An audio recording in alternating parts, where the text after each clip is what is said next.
صدقہ دینے سے روزی اور مدد ملتی ہے، صدقے سے عمر بڑھتی ہے اور صدقے سے آفتیں دور ہوتی ہیں، اور بلا صدقے سے آگے قدم نہیں بڑھاتی۔ لیس علیک ہداہم ولکن اللہ یہدی من یشاء، لوگوں کو ہدایت دے دینا تم پر لازم نہیں، ہاں اللہ جسے چاہتا ہے ہدایت دیتا ہے۔ وما تنفقوا من خیر فلانفسکم، اور تم جو اچھی چیز خرچ کرو گے وہ تمہارے لیے فائدہ مند ہے۔ وما تنفقون الا ابتغاء وجہ اللہ، اور تم اللہ کی خوشنودی چاہنے کے لیے ہی خرچ کرو۔ وما تنفقوا من خیر، اور جو تم مال خرچ کرو گے یوفا الیکم وانتم لا تظلمون، وہ تمہیں پورا پورا دیا جائے گا اور تم پر کوئی زیادتی نہیں کی جائے گی۔ ارشاد فرمایا گیا جو تم خرچ کرتے ہو اس کا تمہیں ہی فائدہ ہوگا، خرچ کرنے کے بعد احسان نہ جتاؤ، اللہ کی خوشنودی کے لیے خرچ کرو، اور اللہ تمہارے اعمال کا ایک ذرہ بھی ضائع نہیں کرے گا۔ اللہ تعالیٰ فرماتا ہے للفقراء الذین احصروا فی سبیل اللہ لا یستطیعون ضربا فی الارض، ان فقیروں کے لیے جو اللہ کے راستے میں روک دیے گئے، وہ زمین میں چل پھر نہیں سکتے۔ یحسبهم الجاہل اغنیاء من التعفف، ناواقف انہیں سوال کرنے سے بچنے کی وجہ سے مالدار سمجھتے ہیں۔ تعرفهم بسیماہم، تم انہیں ان کی علامت سے پہچان لوگے۔ لا یسألون الناس الحافا، وہ لوگوں سے لگ لپٹ کر سوال نہیں کرتے۔ وما تنفقوا من خیر فإن اللہ بہ علیم، اور جو تم خیرات کرو اللہ اسے جانتا ہے۔ اس آیت میں صدقے کے مصارف کے بارے میں بتایا گیا کہ وہ فقراء ہیں جنہوں نے اپنی جانوں کو جہاد اور اطاعت الہی کے لیے روک رکھا ہے۔ یہ آیت اہل صفا کے حق میں نازل ہوئی۔ ان حضرات کی تعداد 400 کے قریب تھی۔ یہ ہجرت کر کے مدینہ پاک میں حاضر ہوئے، نہ ان کا مکان تھا، نہ کنبہ، نہ قبیلہ، نہ شادی کی، ان کے تمام اوقات عبادت میں صرف ہوتے تھے۔ رات میں قرآن کریم سیکھنا، دن میں جہاد کے کام میں رہنا ان کا شب و روز کا معمول تھا۔ انہی حضرات کی صف میں وہ مشائخ بھی شامل ہیں جو طلباء، مبلغین اور خادمین دین کے کام کرتے ہیں، دینی کاموں میں مشغولیت کی وجہ سے کماتے نہیں ہیں۔ یہ لوگ اپنی عزت اور وقار اور مروت کی وجہ سے لوگوں سے سوال بھی نہیں کرتے اور اپنے فقر کو چھپانے کی کوشش کرتے ہیں، جس کی وجہ سے لوگ سمجھتے ہیں کہ ان کا گزارا بہت اچھا ہو رہا ہے، لیکن حقیقت بالکل اس کے برعکس ہوتی ہے۔ غور سے دیکھا جائے تو ان کی زندگی بہت مشقت والی ہوتی ہے۔ ان کے مزاج میں تواضع اور انکساری ہوگی، چہرے پر کمزوری کے اثار، بھوک سے رنگ زرد ہوں گے۔ ہمارے ہاں بھی دین کے اس طرح کے خادموں کی کمی نہیں ہے، وہ محتاجی اور غریبی ہونے کے باوجود بھی لوگوں سے سوال نہیں کرتے اور مالدار سمجھتے ہیں کہ وہ ٹھیک ٹھاک گزارا کر رہے ہیں۔ آپ دیکھیں بہت سارے لوگ اپنے بچوں کو حافظ اور عالم اس لیے نہیں بناتے کہ یہ کھائیں گے کہاں سے۔ جب اس بات کا علم ہے تو یہ بھی سوچنا چاہیے کہ جو عالم دین موجود ہیں، خادمین دین موجود ہیں، وہ کیسے گزارا کر رہے ہوں گے۔ اصحاب صفا کی حالت پر یہ جو آیت مبارکہ نازل ہوئی کوئی تاریخی واقعہ بیان کرنے کے لیے نہیں ہے، بلکہ اس میں ہمارے لیے نصیحت ہے، سمجھانے کے لیے ترغیب ہے کہ جو لوگ دین کا کام کرتے ہیں ان کے گھروں کی پریشانیوں کو ختم کریں، پھر دیکھیں کہ دین کا کام کتنی تیزی سے ہوتا ہے۔ حضور صلی اللہ علیہ وآلہ وسلم نے ارشاد فرمایا کہ آخر زمانہ میں دین کا کام بھی درہم و دینار سے چلے گا۔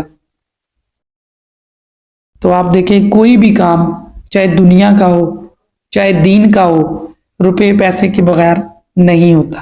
لہٰذا ہم سب کو چاہیے کہ ہم اپنے ارد گرد نظر رکھیں اور ضرورت مند لوگ جو حقیقتاً ضرورت مند ہیں اور شرم کی وجہ سے، عاجزی اور انکساری کی وجہ سے لوگوں سے ہاتھ نہیں پھیلاتے، مانگتے نہیں ہیں، سوال نہیں کرتے، تو ہمیں چاہیے کہ ڈھکے چھپے انداز میں کسی کو بتائے بغیر، ایسے کہ دائیں ہاتھ سے دیں اور بائیں کو خبر بھی نہ ہو، ایسے لوگوں کی دلجوئی کرنی چاہیے، ایسے لوگوں کی کفالت کرنی چاہیے۔